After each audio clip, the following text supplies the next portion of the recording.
Capítulo 1 del profeta Ageo. Empezamos en el versículo 7. La palabra de Dios lee en su nombre. Así ha dicho Jehová de los ejércitos: meditad sobre vuestros caminos, subid al monte y traed madera y reedificar la casa, y pondré en ella mi voluntad y será glorificado, ha dicho Jehová. Buscáis mucho y halláis poco, y encerráis en casa, y yo lo disiparé en un soplo. ¿Por qué? Dice Jehová de los ejércitos: por cuanto mi casa está desierta, y cada uno de vosotros corre a su propia casa. La iglesia de hoy, la iglesia de acuerdo a la Biblia, no es los edificios que tenemos, sino que la iglesia, la Escritura dice de que es la novia de Jesús. Dice que la iglesia es la sal, es la luz del mundo, es la sal, es la luz que alumbra, somos nosotros el cuerpo el cual está siendo usado en este tiempo para que el evangelio sea predicado, para que el evangelio alcance a todos los rincones del mundo. Pero la iglesia en realidad no es tanto las paredes, no es tanto los lugares donde vamos, sino que la iglesia es los redimidos por la sangre de Cristo. Nosotros, Cristo mismo dice de que Él nos hizo real sacerdocio, nación santa, pueblo adquirido por Dios, sacados de las tinieblas a su luz admirable. Eso es lo que es la iglesia. Cuando Ageo empieza a servir en su ministerio profético, entendemos de que el pueblo israelita estaba saliendo poco a poco, estaba llegando del exilio después de tantos años. Empiezan a regresar a Jerusalén. Cuando ellos llegan a Jerusalén, la prioridad mayor de ellos era reconstruir el templo.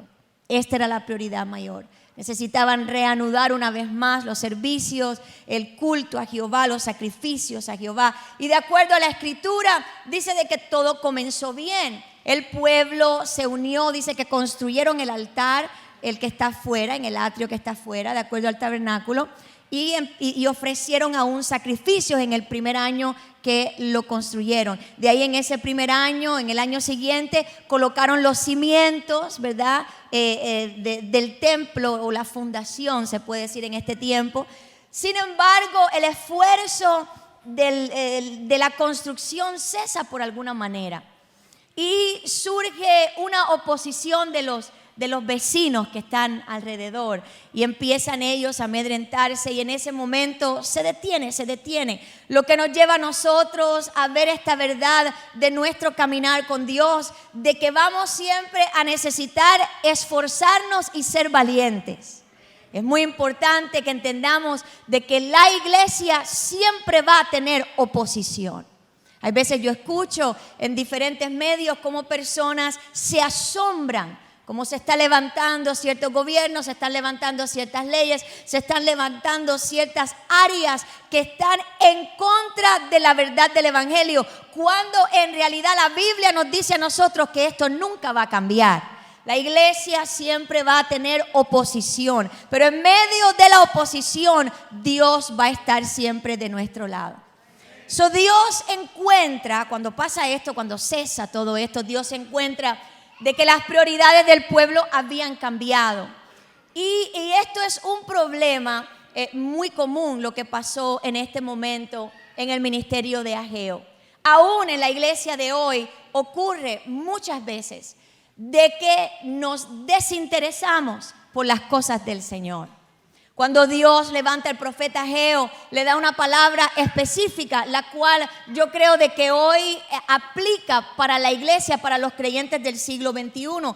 El desinterés por la obra de Dios es una epidemia, es una contaminación. Contamina primeramente el carácter, y después contamina el espíritu del hombre y del Hijo de Dios. Entendemos de que por supuesto todo este desinterés viene y nace en una frialdad espiritual. Entendemos que cuando vivimos cerca de Dios no podemos alejarnos de lo que es de todo de Dios. Pero cuando entra una frialdad espiritual, entonces viene un alejamiento de la verdadera palabra, viene un alejamiento de la verdadera revelación del Espíritu Santo.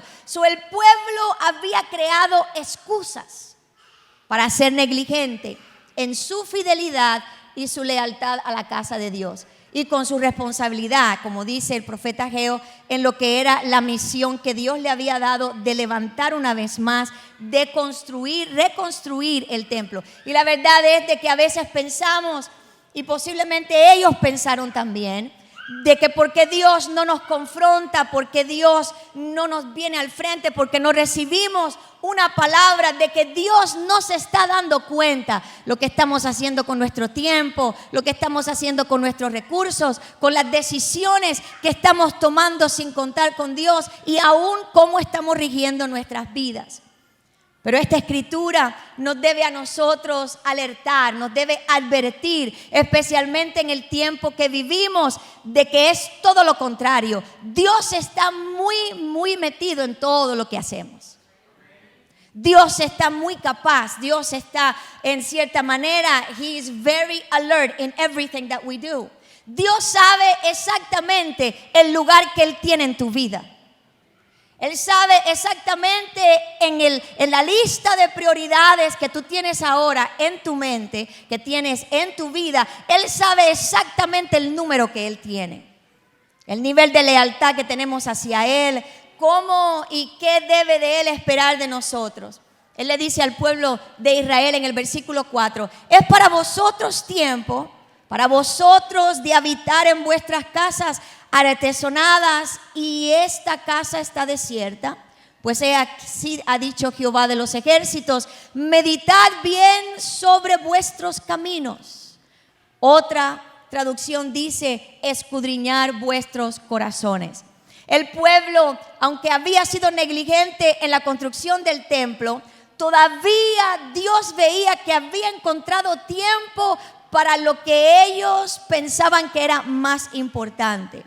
Entendemos de que cuando tenemos nuestras prioridades, la prioridad mayor en nuestra vida es lo que le vamos a dar más energía, le vamos a dar más importancia. Y todavía ellos encuentran los recursos financieros, todavía ellos encuentran el tiempo, todavía ellos encuentran todo lo que necesitan para embellecer, dice la Biblia, sus propias casas. Dice de que habían tallado de madera grandes paneles para ponerlos en el frente de su casa, mientras la casa de Dios todavía estaba en la fundición, no se había levantado. Dios había visto su desinterés para con su casa, para con sus cosas. Ellos habían creado excusas específicamente de que estaban en pobreza, de que estaban en hambre, que estaban en escasez, que había una devaluación de la moneda en este tiempo que estaban saliendo del exilio. Y eso Dios lo estaba viendo exactamente como era. Eran excusas, porque les alcanzaba lo suficiente para hacer lo que tenían que hacer, con su tiempo, con sus recursos, con todo lo que ellos estaban haciendo y consideraban importante. La Biblia nos dice, mis hermanos, en Gálatas 6:7, de que no nos engañemos, porque Dios no puede ser burlado. Todo lo que el hombre siembra, eso cosecha. Estamos hablando de que en este tiempo que vivimos, Dios espera de nosotros una lealtad. Dios espera de nosotros de que si proclamamos que le amamos, entonces que el fruto de amor y sacrificio sea visible. De que pueda Dios encontrar en nuestros corazones este tipo de devoción. Dios les habla en dos ocasiones a través del profeta Ageo, y lo vemos en el capítulo 1, en el capítulo 2, y a través del profeta, Él empieza, Dios, a tratar de despertar en ellos esta apatía, este desinterés, esta frialdad en sus corazones. Dios les dice que sus vidas no van a dar un fruto que permanece. Y esto es muy importante que entendamos, de que solamente cuando sembramos en el reino de los cielos es que el fruto es eterno. es que la cosecha nunca va a dejar de ser. Él le dice, meditad bien sobre vuestros caminos. Es una exhortación que Dios les está dando. Sembráis mucho y recogéis poco. Coméis y no os saciáis, bebéis y no quedáis satisfechos, os vestís y no os calentáis, y el que trabaja jornal recibe su jornal en saco roto. Cuando se pierde la estima de la casa de Dios, cuando se pierde el interés por las cosas del Señor, estamos entrando en una vida de desobediencia. Hay veces de que muchos piensan que no, de que Dios entiende que tengo que trabajar más. Que Dios entiende que mi dinero tiene que ir para otras cosas, que mis recursos tienen que cubrir ciertas responsabilidades, y Dios entiende por qué no diezmo, por qué no ofrendo, por qué no doy de la manera que Él me está llamando a dar. En lo cual vamos nosotros a poder recibir de Dios nunca la bendición perfecta. Dios siempre te va a bendecir, Dios siempre te va a proveer, pero si Dios tiene algo grande para tu vida, Él no puede bendecir a quien está en desobediencia. Cuando el desinterés por la casa de Dios, por las cosas del Señor, por el reino de Dios, entra al corazón del creyente, este es el primer fruto, que sus prioridades han cambiado. Es por eso que nunca podemos animar a nadie a servir a Dios. Usted puede decirle a la persona, ven a la iglesia, busca del Señor, pero en realidad nunca se puede animar a una persona a buscar de Dios, nunca se puede animar. Usted puede traerlo hasta obligado, ¿verdad? Como hacía Nicky Cruz, que él salía con un bate y a batazo los metía en la iglesia. ¿Por qué? Porque la Biblia dice que fuérzalos a entrar. Esa fue la respuesta que le dio a David Wilkerson. Le decía, ¿qué estás haciendo, Nicky? Y él le decía, no, la Biblia dice, fuérzalos a entrar. Lo estoy forzando, sí, pero a golpe, a batazo, no. Eso no es lo que la Biblia quiere decir. Este es el primer fruto, que nuestras prioridades han cambiado. Es por eso que el buscar, el congregarse en la iglesia siempre es un fruto de amor. ¿Por qué? Porque cuando hablamos de prioridades, y usted sabe lo que es una prioridad, estamos hablando de lo que consideramos exactamente, de acuerdo al diccionario, que es lo más importante en nuestra vida. Eso es lo que es una prioridad. De acuerdo a sus prioridades, entonces usted moldea su diario vivir. Usted moldea su tiempo, usted moldea sus recursos, usted moldea en realidad su familia, sus estudios. Toda su vida siempre va a ser de prioridades. Hoy en día, ¿verdad? Debe de ser una prioridad de que todos vayamos a trabajar, ¿verdad? Porque la Biblia dice que el que no trabaje, que no coma. No escuché ni un amén.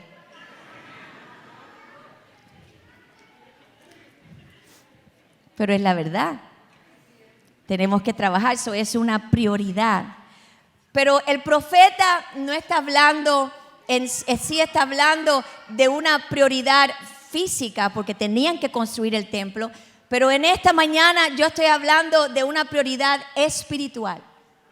De que hay veces nos desinteresamos por las cosas del Señor y pensamos, es un estudio bíblico más. ¿Qué es que yo no vaya un jueves? ¿Qué es que yo no vaya un viernes? ¿Qué es que yo no vaya un domingo? Y un domingo se vuelve 2 domingos. Y 2 domingos se vuelven 3 domingos. Y 3 domingos se vuelven 2 meses. Y 3 meses. Y empezamos a desinteresarnos por las cosas del Señor. Lo que nos toma a nosotros verdaderamente el primer lugar en nuestra vida, lo que le dedicamos toda nuestra energía. Eso es lo que significa prioridad. Y en este pasaje del libro de Ageo, mis hermanos, el pueblo había perdido su prioridad delante de Dios, en darle a Él el primer lugar, aquel que es el único que se lo merece. Entendemos de que todo lo que tenemos en esta mañana es por Él. Todo lo que usted siente en este momento es por Él. Todo lo que usted ha podido alcanzar es por Él. Él se merece el primer lugar. Dios los había hecho cambiar leyes en medio de ellos. Artajerjes había cambiado leyes, Darío había cambiado leyes. Ellos estaban saliendo ahora del exilio, estaban regresando a Jerusalén, formando de nuevo su ciudad, formando de nuevo su pueblo. Ellos habían puesto su propia prosperidad, habían puesto su propia comodidad antes que Dios. Dios mismo les dice: están plantando, pero no cosechan mucho, y no lo entienden. Están comiendo y bebiendo, pero no se satisfacen. Porque la necesidad espiritual nunca va a poder ser satisfaciada por las cosas materiales de este mundo. Hay veces que pensamos que podemos alcanzar grandes cosas en esta vida sin entender que la Biblia nos dice que nada nos podemos llevar. Dios espera de cada uno de nosotros un nivel de fidelidad, un nivel de lealtad a su reino, a su casa, a su misión. Estamos trabajando y salimos, ¿verdad? Y estamos cobrando, pero dice la Biblia que estamos cobrando en sacos rotos porque no estamos invirtiendo en el reino de Dios. Deuteronomio capítulo 8 dice algo poderoso que Dios le dice al pueblo: acuérdate, porque ellos estaban creciendo en sus riquezas, estaban creciendo en lo que estaban alcanzando materialmente. Y Dios le dice: acuérdate de Jehová tu Dios, porque Él te da el poder para hacer las riquezas. Él es el que te da el poder para hacer las riquezas. Y este es el gran aviso, este es el gran recordatorio para la iglesia del siglo XXI. Miles de millones de personas hace 2 domingos entraron. Están diciendo que más de 100 millones de personas entraron. 50% more, 50% más de lo que entra a las iglesias los domingos. Nosotros lo experimentamos, de que estábamos explotando con sillas por todos los lugares, pero el interés de la persona no era en Dios, sino en el edificio. Entrar a la iglesia, pero no tener relación con Dios. Y la iglesia de hoy tiene que entender que el tiempo que vivimos, el enemigo va a buscar de que cada segundo, de que cada minuto de nuestras vidas estén llenos de información, de trabajo, de distracción. ¿Para qué? Para que no cuidemos de nuestras prioridades. Es importante de que la palabra nos lleve una vez más a mirarnos delante del Señor y a entender que no importa cuán ocupados estemos, que no importa cuán grandes sean nuestras responsabilidades, Dios tiene que tener el primer lugar. Cuando le damos a Dios el lugar en nuestra vida, todo alrededor Dios lo va a acomodar. ¿Cuántas veces muchos se encuentran dentro de las iglesias? A nosotros nos lo dicen miles y miles de veces, de las excusas por qué no se congregan, por qué no buscan del Señor, por qué están alejados. Cuando nosotros entendemos que cuando Dios tiene el primer lugar, Dios acomoda todo.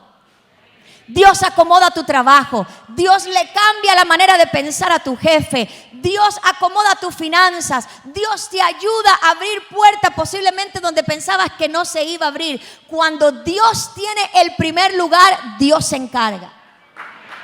Pero cuando lo quitamos de ahí, cuando le quitamos el primer lugar en nuestras vidas, cuando perdemos nuestras prioridades, entonces el dinero nunca te va a alcanzar. Las horas de trabajo nunca te van a alcanzar. La manera que quieres y posiblemente estás acaparando, pensando que estás alcanzando gran cosa. Sí, tienes grandes de miles de millones de dólares en el banco, pero tu alma está vacía. Puedes alcanzar en la tierra todo lo que quieras, pero espiritualmente entiendes de que necesitas de Dios. Perdemos nuestras prioridades, nos enfocamos en alcanzar para nosotros, que fue lo que le pasó al pueblo de Israel. Ellos estaban enfocando en alcanzar para ellos y se desinteresaron. La falta de amor siempre va a hacer de que nos lleve hasta este fin. cuando nuestras vidas están entrando en una tibieza espiritual, cuando ya si venimos o no venimos, si ofrendamos o no ofrendamos, si le somos fiel a Dios o no le somos fiel a Dios, si usted está tomando decisiones en su diario vivir, que usted sabe que está comprometiendo su carácter como hijo de Dios, está comprometiendo quién usted es delante del Señor, todo eso le debe de dar a usted una alarma en su espíritu de que algo está pasando en su interior. Cuando decimos, si tengo tiempo voy a la iglesia, si tengo dinero que no tenga que usar en otras cosas, yo doy para misiones. Si no tengo nada que hacer, yo me voy a hacer un voluntario en la iglesia, yo voy a servir. Cuando no haya nada, cuando nadie me necesite, cuando termine, cuando descanse, cuando deje de hacer lo que tengo, cuando pague todo lo que tengo que pagar. Dios ha perdido el primer lugar en nuestra vida. Cuando le damos a Dios lo que sobra. Hay veces de que el Espíritu Santo nos está hablando específicamente en áreas en nuestro diario vivir. Cuando le damos a Dios lo que nos sobra o le damos a Dios lo que otros no usan en nuestra vida, Dios ha perdido su primer lugar. Cuando solo venimos a la iglesia porque el calendario nos obliga. Easter and Christmas. ¿Verdad? Voy cuando resucita y voy cuando nace. Asegurarme que tenga esos 2 domingos, si acaso Dios me llama. Venimos a la iglesia porque el calendario nos obliga o porque hay un concierto. Viene Miel de Guatemala o viene Juanca o el predicador invitado que se anunció. Yo siempre lo he querido escuchar. Tenemos que evaluar nuestras prioridades. Darle a Dios el lugar que Él altamente se merece. ¿Cuántos dicen amén? Todo lo que tenemos viene por Él. Todo lo que somos es para Él. ¿Dónde estamos invirtiendo nuestras vidas? ¿Dónde vive nuestro corazón? ¿De qué manera estamos nosotros rigiendo nuestro diario vivir? ¿De qué manera está fluyendo tu vida? ¿Está fluyendo tu hogar? Dios le dice al pueblo, meditad sobre vuestros caminos. Dios les estaba hablando que todos los esfuerzos que ellos estaban haciendo para construir sus propios reinos, sus propias casas, sus propios empires, no podrían jamás producir fruto permanente, porque nada material vamos a poder acumular, sino solo lo que acumulamos en el reino de los cielos. Y aún cuando acumulamos en el reino de los cielos, Dios nos dice, no puedes acumular solo por acumular, porque el día va a llegar donde vas a pararte delante del ángel y Él va a abrir el libro de las obras. Y Él va a decir, esto es hoja, esto es madera, o esto es piedra, o esto es oro. Eso quiere decir que aún cuando sembramos en la obra de Dios, no podemos sembrar de mala gana. Tenemos que sembrar con gozo, dice la Biblia, con agradecimiento de corazón. La próxima vez que tú ofrendas, acuérdate, echa oro y no hojarasca. Echa piedras preciosas y no madera. ¿Cuántos dicen amén? Dios nos da la oportunidad de ponernos a cuenta con Él de la misma manera que hizo con el pueblo de Israel. Le manda al profeta Ageo. Y él le habla y le dice a ellos, es importante que ustedes, el profeta les dice, subid al monte, bajen la madera y empiecen a construir mi casa, le dice Dios. Es importante de que entendamos de que Dios solamente te pide lo que tú tienes a tu mano. Dios nunca te va a pedir nada que no tengas. Muchos del pueblo estaban poniendo estas grandes excusas de que no tenían oro, no tenían cedro, no tenían las piedras preciosas que usó Salomón al principio cuando él construyó el gran templo, la belleza tan grande que hizo en el reinado del rey Salomón. Pero Dios les dice de que Él no es un Dios de patrones viejos, sino Él es un Dios que hace cosas nuevas. Y entendemos de que Dios aún en este tiempo, es por eso que la Biblia nos dice de que Dios escoge lo vil, lo menospreciado, lo débil para avergonzar a los sabios, a los fuertes y a los que se piensan que son. Dios no es un Dios de patrones. Dios no es un Dios de molde. Si no, todos estuviéramos en un gran problema. Lo que tienes en tu mano es lo que Dios quiere que le dediques. Lo que Dios te ha permitido hacer, lo que Dios te ha permitido ganar. No importa la cantidad, no importa el valor, no importa el volumen. Dios se puede glorificar en lo más sencillo que tú le pongas a sus pies, en lo mínimo que tenemos en nuestras manos, si se lo damos con verdadera sinceridad, siendo Dios el primer lugar en nuestras vidas. Lo vemos en la palabra, en los evangelios, con la moneda de la viuda. Lo vemos con los 5 panes y los 2 peces. Lo vemos con la vasija de aceite de la viuda. De que Dios no es un Dios que necesita grandes cosas, sino necesita sinceridad. La iglesia de hoy es retada a amar a Dios de una manera que sea visible. Amar a Dios de una manera de que podamos nosotros reflejar quién verdaderamente vive en nosotros. Que cuando llegue el momento que nuestra fe sea aprobada o nuestro compromiso a Dios sea aprobado, de que podamos venir delante de Dios aceptos. Dios acepta lo que somos capaces de hacer. Él no te está exigiendo más de lo que no puedes hacer. ¿Por qué? Porque nuestras acciones siempre le van a probar a Dios dónde está nuestra prioridad. Hay veces pensamos que no. Nos hemos acostumbrado de que Dios conoce el corazón. Dios conoce el corazón, sí, pero lo que se ve en el mundo es tu acción y tu intención.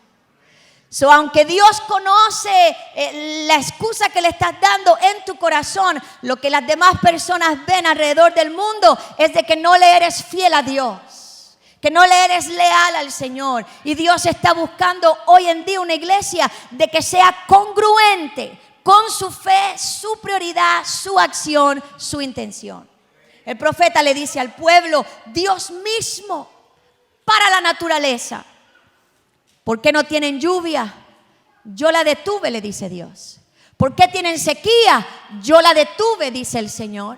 ¿Por qué no hay fruto? Dios le dice: yo sequé el aceite, el trigo, el vino sobre el hombre, sobre la tierra, sobre las bestias, sobre todo lo que hay. Yo lo sequé. Porque yo me merezco el primer lugar. No tu casa, no tu trabajo, no nadie en tu vida. Yo me merezco el primer lugar. Muchos no entienden lo que el primer lugar significa para Dios. No entienden de que no es de que usted viva en la iglesia. No es de que usted esté aquí 24 horas. No es de que usted esté aquí. No puede perderse un culto porque entonces no es prioridad para Dios. No.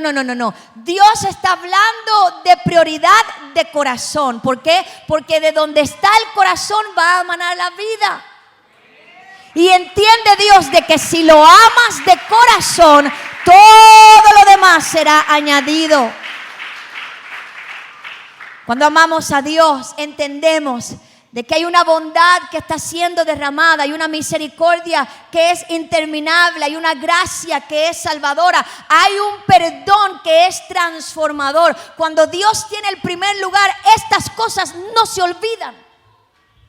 Es por eso que cuando las puertas de la iglesia se abren, buscamos la manera de entrar. Usted arregla lo que tiene que arreglar por entrar a la casa del Señor. Muchos lo hicieron hoy, ¿verdad? Muchos lo hicieron hoy. Muchos estuvieron buscando parqueo y lo único que les faltó fue llamar a un ángel del cielo para que moviera a alguien, ¿verdad? Porque se hace difícil hay veces, pero queríamos entrar. Yo me recuerdo trabajando en la Bergen Line, en Mr. Lee, el culto teníamos los sábados en ese tiempo de joven y el pastor estaba predicando. yo me recuerdo que yo salía a las 9 de la noche de la tiendecita y yo corría y corría y corría para el clásico, corría para el clásico. Yo le decía, Señor, si al menos llego cuando el pastor esté a mediado, que se alargue en el punto, que se alargue en el punto, Señor, pero que llegue a mediado o que llegue al final, aunque yo llegue, yo entre y el pastor esté orando y esté haciendo el llamado, yo paso, pero mientras yo entre a tu casa,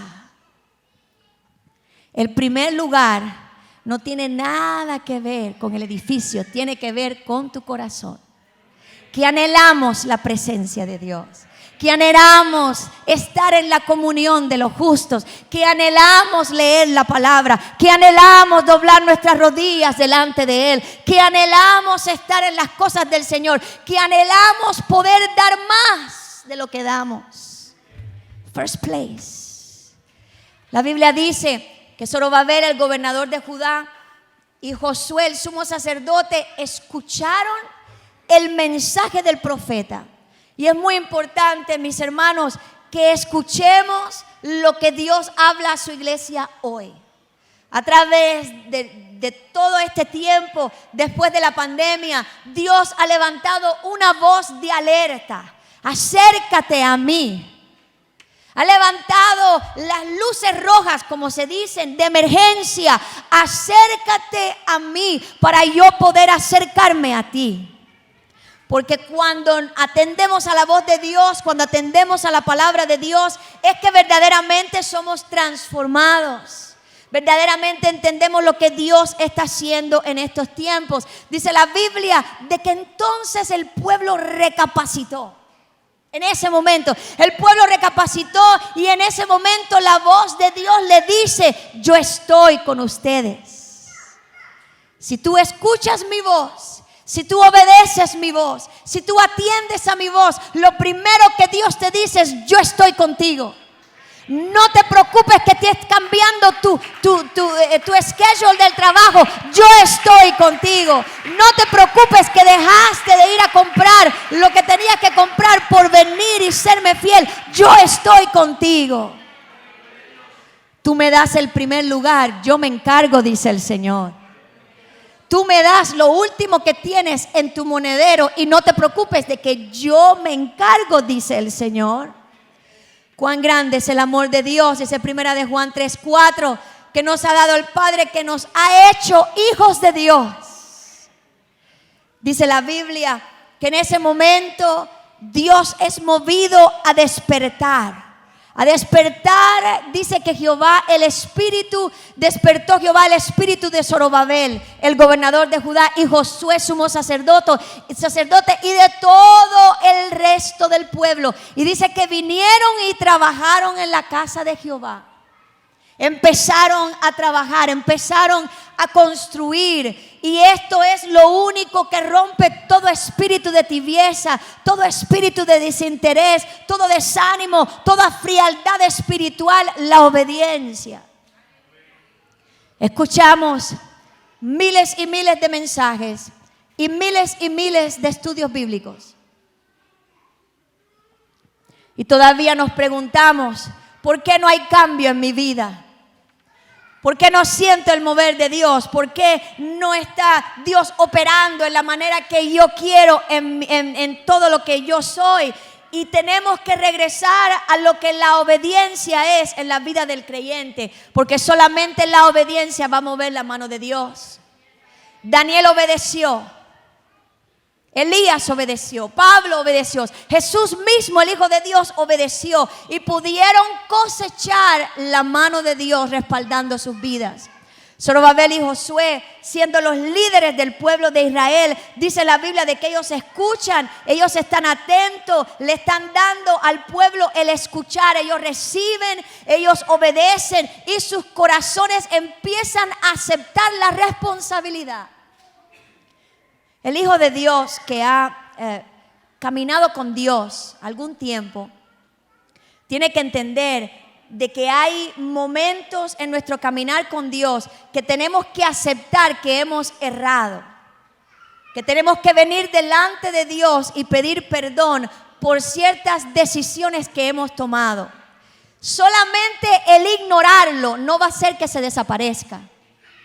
Y estamos cargando en nuestras vidas ciertas cargas, ciertos tropiezos para nuestra vida espiritual que no deberían de estar, que podían haber desaparecido hace años si hubiéramos venido delante de Dios y haberle dicho: Señor, perdóname porque fallé en contra tuya. La obediencia trae temor al corazón. El principio de la sabiduría es el temor a Dios. Y cuando entendemos la palabra de Dios, trae al corazón sabiduría, trae al corazón temor. Este es el temor el cual entonces el Espíritu Santo puede usar, dice la palabra, para despertar. Dice que Dios despertó su espíritu en Zorobabel. Lo despertó en el sumo sacerdote Josué. La palabra despertar aquí se traduce como un levantar, como un motivar, como un abrirle los ojos a alguien, provocar, incitar a alguien a hacer algo. Dios es el único a través de la palabra que puede abrir y despertar el espíritu. Todo el pueblo de Israel, dice la Biblia, que comenzó con una nueva energía fresca, con un corazón dedicado a reconstruirle el templo al Señor, a entender de que Dios estaba haciendo algo nuevo. Prioridad. Cuando cambió la prioridad, el poder de Dios empezó a derramar. Cuando cambió la prioridad, el pueblo empezó a sentir algo nuevo de parte de Dios. Dice que en 5 años la levantaron. La iglesia del siglo XXI necesita despertar este mismo espíritu. Dejar de que Dios a través de su palabra despierte un espíritu de nueva dedicación, de una excelencia para Dios. De que Dios haga un despertar en nuestras vidas, de que nuestras prioridades regresen a poner a Dios en primer lugar. De que Dios no va a tener el tiempo que me sobra. Dios no va a tener el dinero que me sobra. Dios no va a tener las fuerzas que me sobran, sino que Dios va a tener el primer lugar en mi corazón. Dios tiene que dar un despertar al verdadero amor, el amor que verdaderamente echa fuera el temor. Este amor que te va a hacer ser fiel cuando otros se van. Despertar de los dones del Espíritu a través de la llenura del poder del Espíritu Santo. Es alarmante dentro de la iglesia protestante hoy en día cómo hay miles y miles de personas que no están buscando la llenura del Espíritu Santo. Tienes que entender de que el Espíritu Santo es la única manera que vas a poder soportar. El Espíritu Santo es la única manera que vas a poder llegar más allá. El Espíritu Santo es la única manera que vas a poder permanecer cuando empiecen los vientos huracanados, cuando empiece el fuego, cuando empiece la lluvia, cuando empiece la tormenta. We don't talk about the Holy Ghost this way anymore, and we should. Necesitamos la llenura del Espíritu Santo. Una de los despertar más grandes que tuvieron los discípulos lo tuvieron en el aposento alto. Jesús les dice: yo no los voy a dejar solos, yo les voy a dejar al Consolador, la tercera persona de la Trinidad. Este despertar de ustedes le va a abrir sus ojos a algo sobrenatural. Cuando el pueblo de Dios decide de que la llenura del Espíritu Santo no es una prioridad, le estamos diciendo a Dios: yo puedo hacerlo solo. Yo no necesito tu espíritu. Yo no necesito el poder de tu presencia. Yo no necesito los dones de tu espíritu. Yo no necesito la revelación de tu palabra. Yo puedo llegar por mis propias fuerzas. Eso es lo que le estamos diciendo al Señor. Necesitamos un despertar al corazón de tener hambre y sed de Dios. Es muy fácil venir al servicio y ser animado a alabar. Pero ¿cuántos alaban de esta misma manera en su casa? Somos animados a leer la palabra, somos animados a meditar en la verdad, en el tiempo, en lo que Dios está haciendo en nuestras vidas. Pero ¿cuántos verdaderamente sentimos hambre y sed de Dios? La Biblia dice que Ageo predica este mensaje profético. Y en el momento que hay este despertar, Dios comienza un nuevo plan para esta casa. Dios comienza, dice que Dios promete que cuando terminen de construir, la gloria postrera sería mayor que la primera. Entendemos de que cuando Dios tiene el primer lugar, Dios se encarga absolutamente de todo. No tenemos que venir delante de Dios a recordarle el milagro que necesitamos o la necesidad que tenemos. Ya Dios se está encargando. Esforcémonos, mis hermanos, y volvamos a hacer votos de fidelidad. No seamos como los que solamente oímos la palabra y no nos hacemos de ella. La Biblia dice que tenemos que escribirla en las tablas de nuestro corazón para que podamos entender y no pecar contra Dios. Esforcémonos a serle leal a Dios con todo lo que tenemos. Usted llega a su casa hoy y usted saque todas sus chequeras, saque todos sus savings, saque todo lo que tiene en la cartera. Usted saque sus hijos, saque la compra que va a llevar ahora. Usted mire su closet, mire su televisión, mire su sofá, mire su casa, mire su carro, mire hasta el perrito, el gatico que tiene en la casa y dile: Señor, todo es tuyo, porque de tu mano lo he recibido y te lo devuelvo. Ponte de pie en esta mañana.